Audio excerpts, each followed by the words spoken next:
너무 보기 아름다워요. 너무 보기 좋고 아름답습니다. 잠시 기도하겠습니다. 고마우신 아버지 하나님, 은혜 감사합니다. 바람이 많이 불고 눈발이 몰아치는 이때, 이 저녁에 하나님의 사랑을 끊을 수 없어서, 주의 복음을 잊을 수 없어서 하나님 앞에 날려나왔습니다. 우리 성도님들의 믿음과 성도님들의 정성과 우리 성도님들의 귀한 이 예배를 흠양하여 주시고 받아주시고 하나는 은혜로 갚아주시되 백배의 열매로 갚아주시고 하나님께서 부어주실 그 귀한 은혜를 우리가 충만히 사모함으로 받을 수 있는 복된 시간 될 수 있도록 도와주옵소서. 아버지 하나님, 또 하나님 앞에 귀한 예물을 두 손 모아 하나님 앞에 드리는 손길들이 있습니다.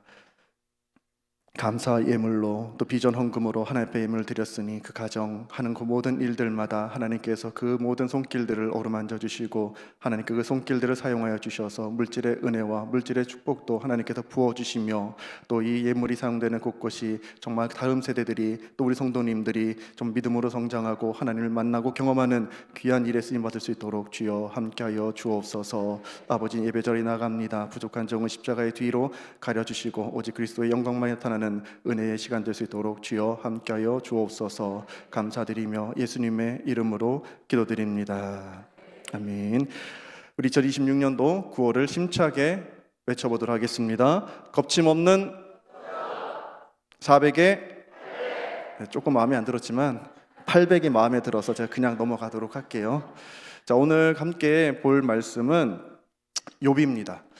우리 성도님들이 성경 인물 중에서 정말 잘 아는 인물 중에 한 사람이 욥일 거예요. 우리가 욥을 생각하면 가장 먼저 떠오르는 게 주신 자도 하나님이시요 가져가신 분도 하나님이시다 하면서 감사하며 불평하지 않았던 그 욥을 오늘 이 시간 보려고 같이 은혜를 나누고자 합니다. 자, 욥의 이름의 뜻은 원하다라는 그런 뜻을 가지고 있다라고 합니다. 그리고 욥은요, 실존 인물이었는지 아니었는지 학계에서는 의견이 나누지만 대다수의 신학자들이 실존 인물이었을 것이다 라고 그렇게 추측을 한다고 합니다. 그리고 욥은요, 우스 땅이라는 곳에 있었어요. 이 우스 땅은 옛날 그 에돔 지방 그 남동쪽에 있었던 그런 땅이라고 하는데, 지도를 보면 사해에서 조금 더 밑으로 내려온 그 어느 지점, 정확한 지점은 모른다고 합니다. 정확히 여기다 라고는 할 수 없지만 아마도 여기일 것이다 라고 그렇게 추측을 하는 지역이 있습니다.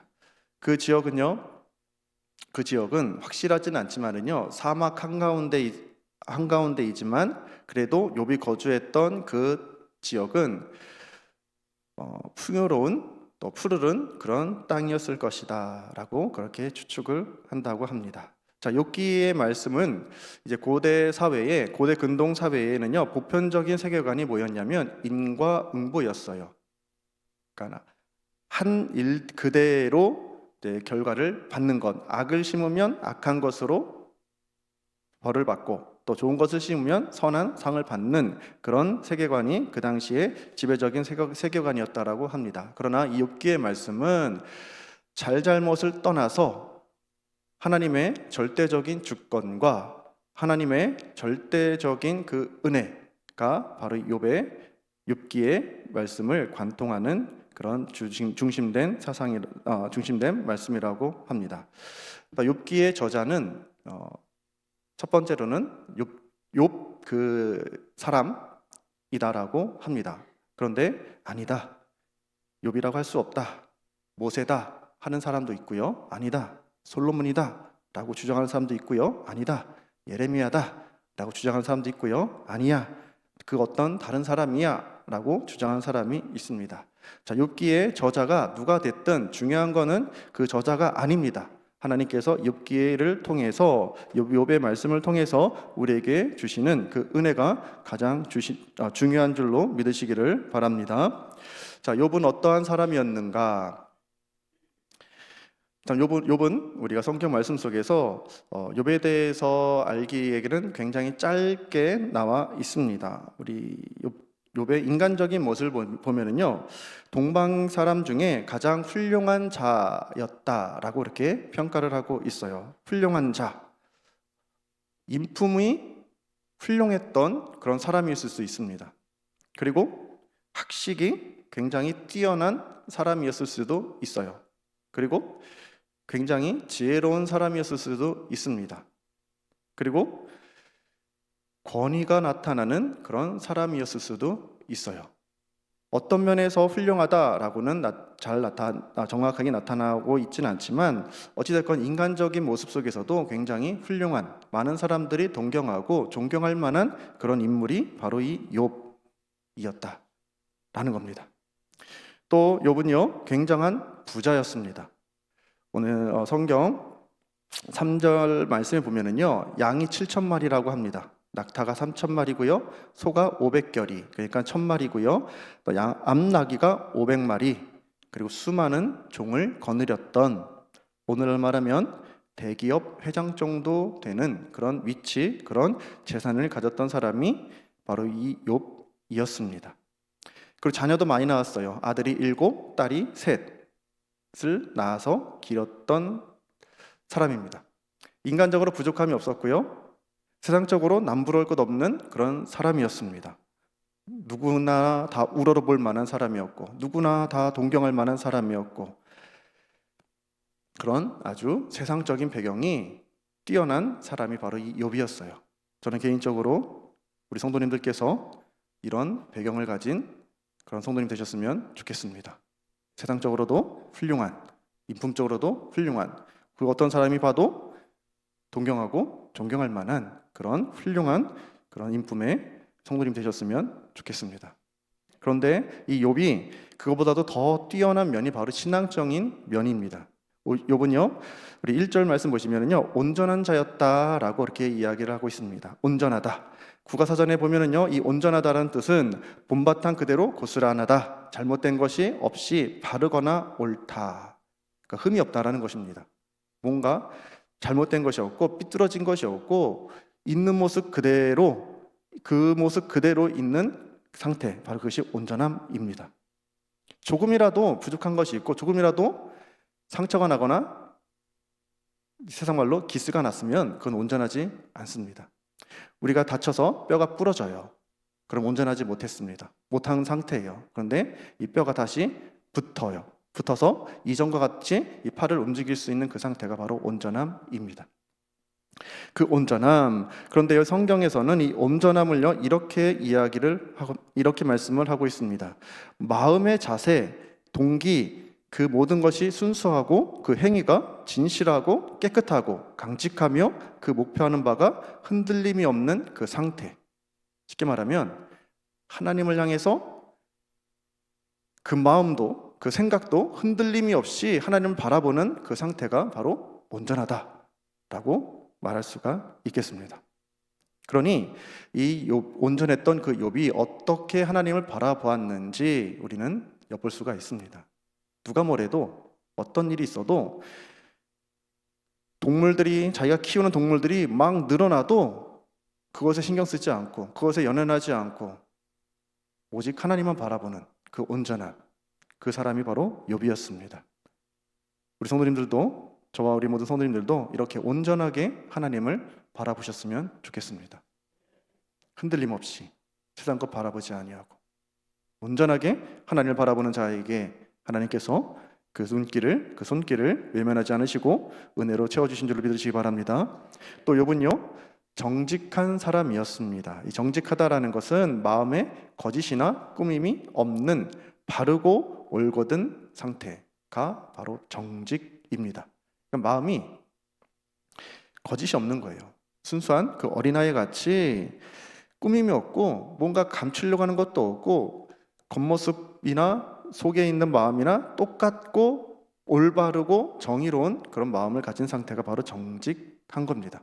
다시 말하면 욥이 하나님 앞에서 그 생각도 삐뚤어진 생각이 아니라 오직 하나님께로만 향한 그 생각을 가지고 그 마음을 가지고 살았다라는 겁니다.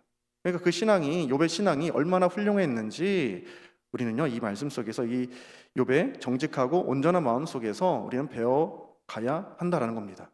또 욥은요, 하나님을 경외하는 사람이었다라고 말씀을 하고 있습니다. 이 경외하다라는 그 원어의 뜻을 보면은요, 두려워하다, 떨다라는 그런 의미를 가지고 있어요. 두려워하다, 떨다. 그냥 무서운 존재에 대하여서 떨고 두렵고 무서워하는 그런 것이 아니라 하나님의 주권과 영광을 인정하는 자가 거룩한 두려움. 그래, 하나님을 믿는 사람들이 가지고 있는 그런 거룩한 두려움이 바로 경외하다라는 그런 표현이라고 합니다. 그래서 이 경외하다라는 것은 조금 더 풀이해서 말해보면요, 좋은 마음, 곧 존경하는 마음으로 삼가 조심하는 것, 이게 바로 경외하다라고 사전에서는 이야기하고 있습니다. 조금 두리뭉술하죠. 이 경외하다라는 게 뭘까? 저도 그 경외하다라는 것을 곰곰이 생각해봤어요. 저는 경외하다라는 이 단어를 배울 때, 다른 목사님들께 그 경외하다는 말을 배울 때 두렵고 떨리는 마음으로 하나님을 섬기는 것, 이것이 경외하다라는 것으로 배웠습니다. 그래서 하나님을 두려운 마음으로 섬겨야 된다. 하나님 앞에 죄 짓지 말고 두려운 마음 가지고 섬겨야 된다라고 그렇게 배웠습니다. 근데 곰곰이 생각해 봤는데 그게 다가 아닌 것 같아요. 그래서 저는 나름대로 이 경외하다라는 그런 단어를 정의를 내렸어요. 제가 언젠가 또 말씀드렸던 것 같은데요. 이 경외하다, 두렵다. 뭘 두려울까? 내가 죄를 지어서 하나님께 벌 받는 게 두려울까? 물론 두려워요. 그거 참 두려운 일입니다. 하나님께 벌 받는 것, 세상 사람한테 벌 받는 것과 차원이 달라요. 우리 건강을 잃을 수도 있고 때로는 가진 재물 다 잃어버릴 수도 있고 그래요. 그런데 그거보다 더 두려운 게 뭘까? 더 있지 않을까? 곰곰이 생각해 봤는데 이 경외하다, 하나님을 경외해야 되는데 두렵고 떨리는 마음으로 섬겨야 되는데 가장 두려운 게 뭘까? 곰곰이 생각해 봤더니 이거더라고요. 제가 생각하기에 가장 두려운 것은 내가 하나님을 멀리하게 되지 않았을까? 내가 지금 하나님과 멀어지고 있지 않았는가? 그것이 가장 두려운 내용이더라고요. 그러니까 이 경외하다라는 것을 조금 더 쉽게 설명하자면 내가 하나님을 멀어지지 않도록, 내가 하나님을 멀리 떨어지지 않도록, 슬금슬금 뒤로 물러나지 않도록 그것이 두려워서 하나님을 더 가까이 섬기고자 하는 그런 마음, 그런 믿음이 저에게 있어서는 그게 바로 경외함입니다. 사전적인 의미와 다를 수도 있어요. 그러나 저에게는 그게 경외함이에요. 하나님, 내가 하나님과 멀어지기가 두렵습니다. 하나님, 내가 하나님과 지금 더 어제보다 더 멀어져 있진 않았는지 그것이 두렵습니다.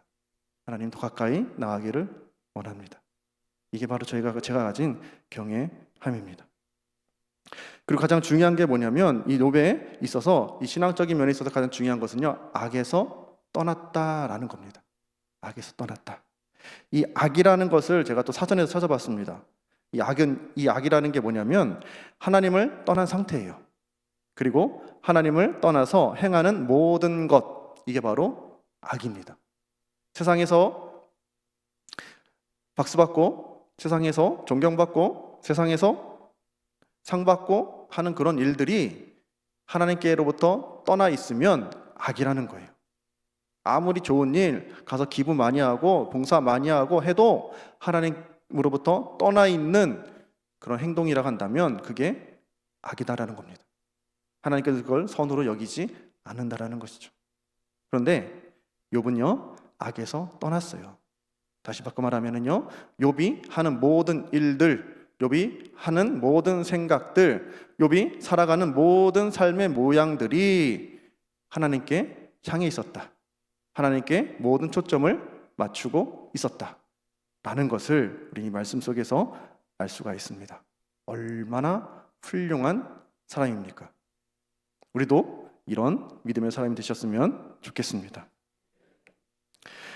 이런 욥에게 오늘 보면 읽지는 않았지만요, 그 뒤에 말씀을 이제 같이 이제 이야기를 하려고 합니다. 이런 욥에게 시련이 닥쳐옵니다. 어느 날 하나님과 그 하나님의 아들들과 또 사탄이 한 자리에 모여서 이야기를 나누어요. 7절 말씀 보시면 이렇게 이 말씀을 하고 있습니다. 여호와께 사탄에게 이르시되 내가 어디서 왔느냐라고 질문을 합니다. 그리고 2장 2절 말씀에 똑같이 말씀하고 계세요. 여호와께 사탄에게 이르시되 내가 어디서 왔느냐라고 말씀을 합니다. 질문을 해요.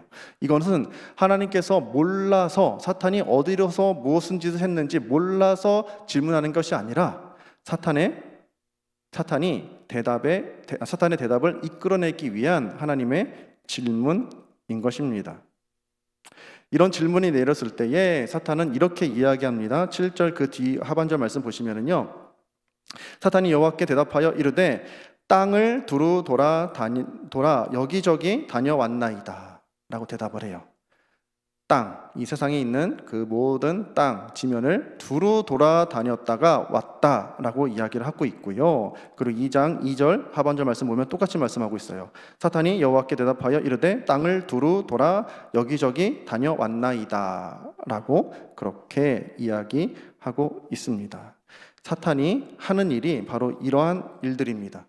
두루두루 돌아다니다가 삼킬 자가 없는가, 두루두루 돌아다니다가 하나님과 멀어지게 할 사람이 없는가, 이게 사탄이 하는 일이에요. 이 사탄이라는 단어의 원의 뜻을 보면은요, 틈을 만드는 존재가 바로 사탄입니다. 틈, 어떤 틈입니까? 하나님과 나의 관계 속에 생기는 그 틈을 만드는 존재가 사탄이다라는 겁니다. 그 틈을 찾기 위해서 사탄이 두루두루 찾아다녔다라는 겁니다. 두루두루 찾아다니다가 돌아왔습니다 라고 하는 것이 바로 이 사탄이 했던 한 대답이에요. 베드로전서 5장 8절 말씀은 이렇게 말씀하고 있어요. 근신하라, 깨어라, 너희 대적 마귀가 우는 사자같이 두루다니며 삼킬 자를 찾나니 라고 말씀을 하고 있어요. 사탄이 지금 삼킬 자를 찾기 위해서 두루두루 여기저기 찾아다니고 있다는 것입니다. 그러니까 우리가 사탄에게 삼켜지지 않기 위해서는 하나님과 찰싹 달라붙어서 틈을 주지 말아야 돼요. 절대로 틈을 주시면 안 됩니다. 우리 생활 속에서나 우리 신앙 속에서나 우리 마음이나 생각 속에서 틈을 주면 사탄은 그것을 비집고 들어와서 어떻게든 하나님과 멀어지게 만드는 존재가 사탄이에요.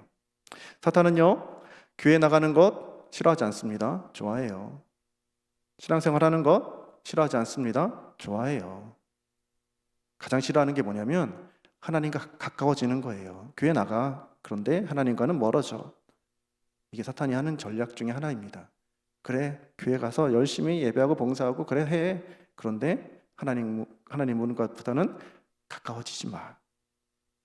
그것을 위해서 이런 일, 저런 생각, 저런 마음 다 풀어놓는 존재가 사탄입니다. 그런데 하나님께서 이 사탄이 두루두루 돌아다녀 보다가 왔습니다 라고 했을 때에 하나님이 이렇게 말씀하십니다. 8절 말씀 보시면 여호와께서 사탄에게 이르시되 내가 내 종 욥을 주의하여 보았느냐. 욥을 소개합니다. 두루두루 돌아다녀 왔다고 했지, 그럼 내 종 욥을 보았니? 봤느냐? 욥이 어떤 사람이냐면 그와 같이 온전하고 정직하여 하나님을 경외하며 악에서 떠난 자는 세상에 없느니라. 1절 말씀 그대로 하나님께서도 말씀하고 계십니다. 그와 같이 온전하여 정직해서 하나님을 경외하고 악에서 떠난 자가 세상에 없다 라고 하나님께서 욥을 인정하고 계십니다. 2장 3절의 말씀에서도요, 똑같이 말씀하고 있어요. 하나님께 사탄에게 이르시되 내가 내 종 욥을 주의하여 보았느냐. 그와 같이 온전하고 정직하여 하나님을 경외하며 악에서 떠난 자가 세상에 없느니라 라고 똑같이 인정하고 똑같이 욥을 지금 이야기해주고 있는 것을 볼 수가 있습니다. 자, 이것은요, 욥의 믿음, 그 믿음을 하나님께서 인정하셨다는 겁니다. 하나님께서 평가하시고 하나님께서 그 믿음을 기뻐 받아주셨다라는 겁니다. 그런데 사탄은 이간질하는 자입니다. 참소하는 자예요. 하나님께서 인정하시고 하나님께서 말씀하셨는데 이렇게 대꾸합니다. 9절부터 11절까지 말씀 보시면 사탄이 이렇게 이야기를 해요. 하나님께서 복을 주셨으니까 물질도 주시고 돈도 많이 주시고 아들 자식들도 딸도 많이 주시고 먹고 살 만큼 해주시고 등 따스고 배 부르고 그렇게 만들어 주셨으니까 하나님을 떠나지 않고 하나님을 잘 섬기는 거 아닙니까? 그 물질을 다 한번 다 뺏어 보십시오. 그 종들 그리고 기르는 모든 것들, 그 동물들 다 한번 뺏어 보십시오. 그래도 하나님을 섬기겠습니까? 아마 하나님을 멀리할걸요? 아마 하나님을 떠날걸요? 라고 사탄이 지금 이간질하고 있어요. 이때 12절 말씀 함께 한번 준비되셨나요? 한번 보여주시겠어요? 12절 함께 다 같이 읽어보겠습니다. 시작.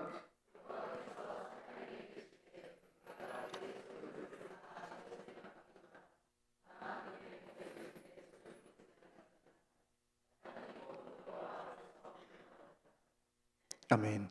하나님께서 사탄에게 욥에게 손을 대지 말라. 사탄이 모든 소유를 다 내 손에 맡기니 욥에게는 몸에는 손을 대지 말라라고 이야기를 합니다. 그리고 사탄이 가서 이제 우리가 잘 아는 욥의 이제 쫄딱 망하는 그런 내용이 나옵니다. 한순간에 동물들 벼락 맞아서 또 누가 훔쳐가 가지고 종들도 다 죽고 그런 일들이 발생해요. 한순간에 그 자녀들 다 죽습니다. 그런 일들이 발생하게 됩니다. 하지만 우리가 잘 알듯이 욥은요, 하나님을 떠나지 않았어요. 하나님을 욕하지 않았어요. 오히려 하나님을 찬양하고 감사하며 나왔던 사람이 바로 욥입니다. 그리고 2장 4절 5절 말씀 속에서 또 사탄이 또 이간질해요. 또 말을 바꿔요. 하나님, 욥이 그 몸을, 그 생명을 하나님께서 보호해주고 계시는데 그 생명을 보호하고 계시니 욥이 버티고 있는 거 아닙니까? 그 생명을 내놓으면, 그 몸을 내놓으면 욥도 사람인지라 하나님을 욕하고 하나님을 멀리하고 하나님을 배신할 겁니다. 이렇게 또 참소합니다. 그런데요, 오늘 2장 6절에 똑같이 하나님께서 말씀하고 계십니다. 함께 읽겠습니다. 2장 6절 시작.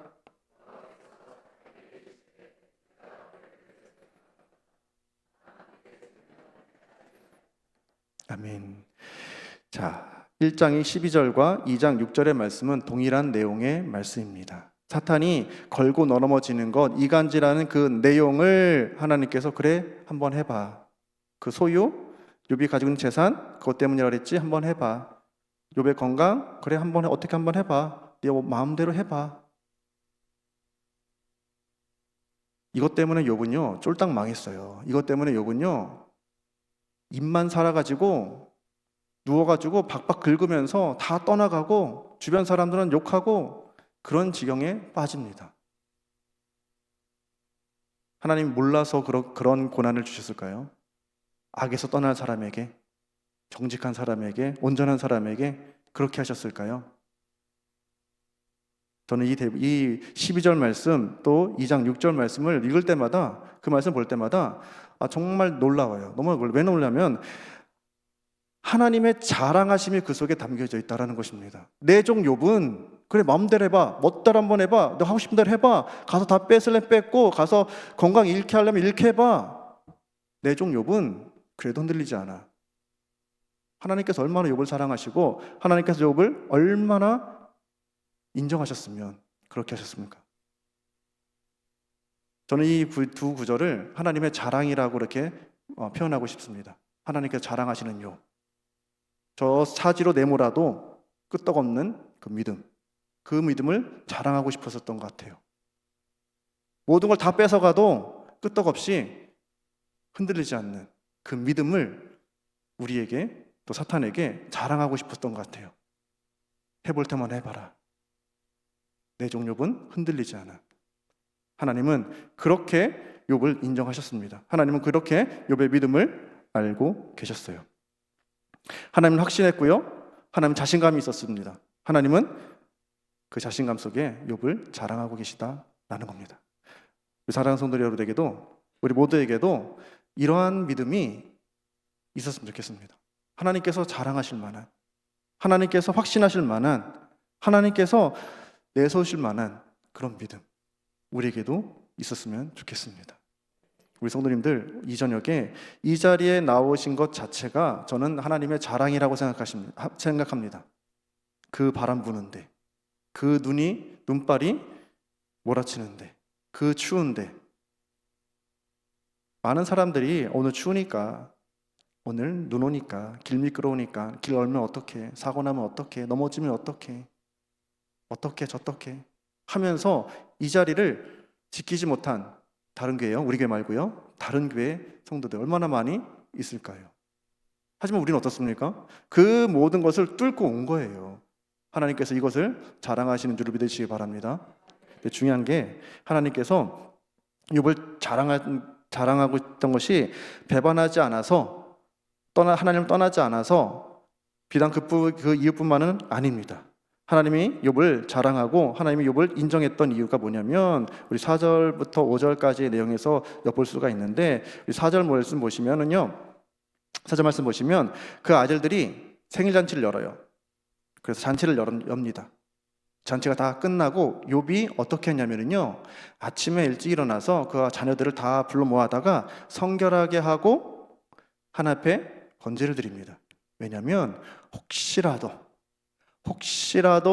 내 자식들이 하나님께 생각이 남아, 아니면 실수로 하나님께 죄를 범했을까봐, 악을 끌어들였을까봐, 틈이 생겼을까봐, 하나님과 멀어졌을까봐, 그게 두려워서 욥은요 그 자녀들을 모아다가 그렇게 하나님 앞에 회복의 시간을, 예배의 시간을 가졌던 사람이 욥입니다. 한 번이 아니에요. 5절 말씀 보시면은요, 하반절 말씀 보시면 혹시 내 아들들이 죄를 범하여 마음으로 하나님을 욕되게 하였을까 함이라. 욥의 행위가 항상 이러하였더라 입니다. 욥의 행위가, 욥의 신앙이, 욥의 믿음이, 욥의 삶이 항상 이러했어요. 항상 이러했다는 게 어떤 삶입니까? 하나님과 가까워지려고 하는 삶, 악에서 떠나려고 하는 삶, 혹시라도 틈이 생겨서 악한 영이 들어와 멀어질까봐 두렵고 떨리는 마음으로, 그게 두려워서 하나님을 더 섬기고 하나님께 나아가고 하는 그런 삶을 항상 살았다라는 거예요. 변함없이 항상 늘 그 시각을 가지고, 그 시선을 가지고, 그 마음을 가지고 그렇게 살았다라는 것입니다. 그가 가지고 있던 소, 암나기, 그런 것들이 새끼 난 게 더 중요한 게 아니고, 몇 마리가 더 불어난 게 중요한 게 아니고, 재산이 더 불어난 게 중요한 게 아니고, 오늘도 하나님과 동행했구나, 오늘도 하나님과 함께 틈이 벌어지지 않고 함께 살았구나, 늘 이런 생각과 이런 마음과 그런 믿음으로 살았으니 하나님께서 그 믿음을 인정해 주시지 않았겠습니까? 자랑하고 싶지 않으셨겠습니까? 하나님의 자랑이 지금 이 말씀 속에 그대로 녹아져 있는 것을 볼 수가 있습니다. 오늘 우리에게 하나님께서 이렇게 말씀하고 있다고 믿으셨으면 좋겠습니다. 우리 나강교회 우리 성도들, 나강교회 낙원의 내 아들들, 내 딸들은 내가 잘 알아, 내가 인정해, 내가 보장하고 자랑한다. 이런 말씀을, 이런 은혜를 오늘 우리 성도님들이 아셨으면 좋겠습니다. 우리가 하나님을 향한 그 시선이 흔들리지 않는다면, 우리가 하나님을 향한 믿음이, 그 마음이 흔들리지 않는다면, 우리가 하나님을 향한 그 열정이 흔들리지 않는다면요, 믿으시기 바랍니다. 하나님께서 우리의 믿음을 자랑하고 계시다라는 사실을 꼭 믿으시기를 바랍니다.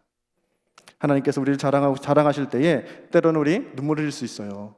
욥처럼 아플 수 있어요. 욥처럼 힘든 고난 생길 수도 있어요. 하지만 하나님께서 인정하시고 하나님께서 기뻐하신다고 한다면, 그 고난을 이겨내서 더 큰 믿음으로, 더 큰 하나님의 자랑으로 거듭난다고 한다면 얼마나 아름답고 복된 삶을 살아갈 수가 있겠습니까? 이제 우리는 2026년도 400에 800을 외치면서 달려가고 있습니다. 우리가 한 영혼이라는 그런 마음을 가지고 이 400에 800을 달려나갈 때에 가장 싫어하는 존재는 사탄입니다. 한 영혼이 하나님께 돌아올 때 가장 싫어하는 존재가 사탄이에요. 그러니 우리가 이 400에 800을 매 시간마다 외치면서 달려나갈 때에 사탄은요, 방해를 한다라는 거죠. 실패하도록, 주저앉도록, 포기하도록, 넌 안 돼, 되겠니? 몇 년 동안 했는데 되겠니? 몇십 년 동안 기도했는데 안 돌아오잖아, 될까? 안 돼, 네가 뭔데, 믿음도 없으면서. 이게 사탄이에요. 하지만 우리는 도전해야 합니다. 우리 믿음으로 도전해야 돼요. 우리가 온전한 변함없는 항상 이러했더라, 그 행위가, 그 믿음이, 우리 신앙이 항상 이러하였더라, 그런 믿음, 그런 말을 들으면서 우리는 전진해 나가셔야 한다라는 것입니다. 우리는 온전하여서 온전히 악에서 떠나서 하나님께 우리 눈을 고정하시고, 하나님께 우리의 마음을 고정하시고, 하나님께 우리의 온 힘, 우리 온 에너지를 고정하셔서 하나님께 자랑하실 만한 그 믿음으로, 하나님께서 자랑하실 만한 2026년이 되도록 하나님께 사랑하시는 그런 믿음의 우리 낙원 공동체가 되시기를 간절히 축복합니다.